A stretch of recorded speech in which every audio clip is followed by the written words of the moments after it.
Grain-fed versus grass-fed, what's been the stereotype of what's better? Well, they want you to eat grass-fed beef. Why? I have no idea. It's just marketing. Okay. The very It is. first place I ever heard of grass-fed beef, you can guess it in one guess. If I tell you these two facts, it's a burrito place, second location ever, opened in College Station. Oh, is it that Chipotle? No, it's not. It's Freebirds. Freebirds. Oh, Freebirds. Yeah. See, I'm anti-Chipotle. After they came with that anti-agriculture commercial statement, I've always been Team Freebirds because I've been hammered on Northgate Freebirds in eating forever. burritos. But grass-fed beef was on their menu in 2000 when I was standing there for the first time, and I'm like, I don't know what that is, but I want some. yeah, I mean, it's just, But keep going. The Yeah. grass-fed beef is supposedly marketed to be better It's for you. marketed to be better versus for you. grain-fed.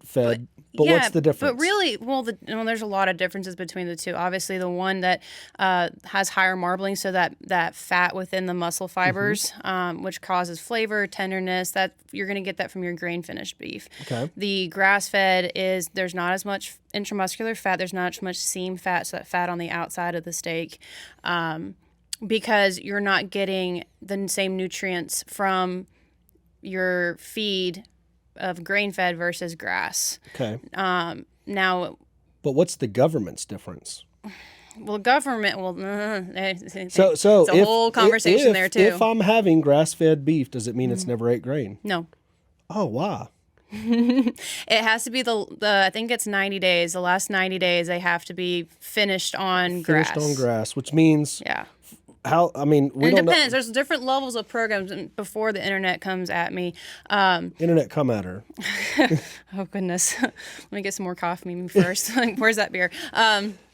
No, there's different programs. So like an all natural program, grass finished programs, grass fed. And there's different programs you can be a part of, and there's different stipulations on each one of those. Yes, But- we understand that. But for the average consumer, when they're like when the average consumer is being marketed to, Yeah, they just say grass finished. Grass finished is Or better. they just say grass fed. Yeah. it's like a non-GMO. It's like organic. Yeah. It's got that same aura around it. Yeah. But in reality, for the last however many days of that beef's life, it didn't have any grain. Yeah. But for however many days leading up to it, it could have had grain. You didn't accomplish anything. Same thing with antibiotic, non-antibiotic. Well, what's non-antibiotic? Does it mean it's never had antibiotics? Well, There's also the big stigma against corn that goes into it and grains. You know. Yeah. Well, then that's funny. But so, what do you mean by stigma? Like, people think corn's the devil. Yeah, without corn, people will starve to death. Yeah. I mean, Yeah.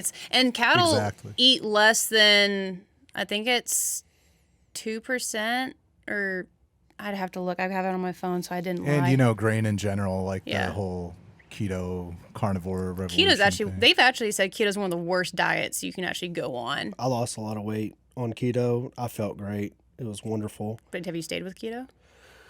Well, I got a girl pregnant, and then They'll do it to you. COVID hit, and then I was locked inside with a pregnant lady. So we didn't keto. That sounds like a you problem.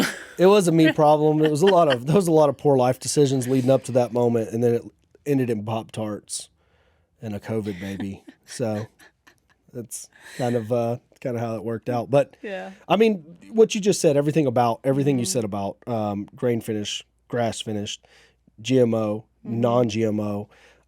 It's an amazing conversation, but it is a marketing ploy, like you already said. Most of it is. And it's like when they say, well, I want, antibiotic free milk or, milk, but then also beef products. Like there is a USDA inspector on site testing to make sure as soon as that animal is euthanized, they go through every stage. They look at the meat, they look at the carcass, they look at all the intestines that come in.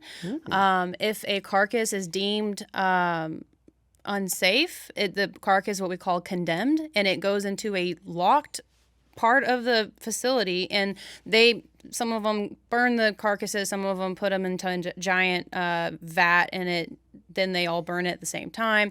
But it doesn't get used for dog food. It literally goes into a chain locked space, and only the USDA inspector has access to it.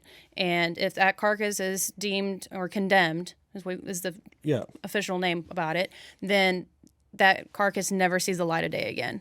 And every state, and then even before slaughter, a animal has to be mobile. An animal has to have access to water. Now we fast them before we slaughter them because it just makes the intestines a lot lighter and a lot less likely for contamination. Okay. But yeah, once that captive bolt hits that animal's head, that animal is evaluated and scrutinized. It gets sprayed down with sterilization spray. So it's just basically kind of like salt water type of deal.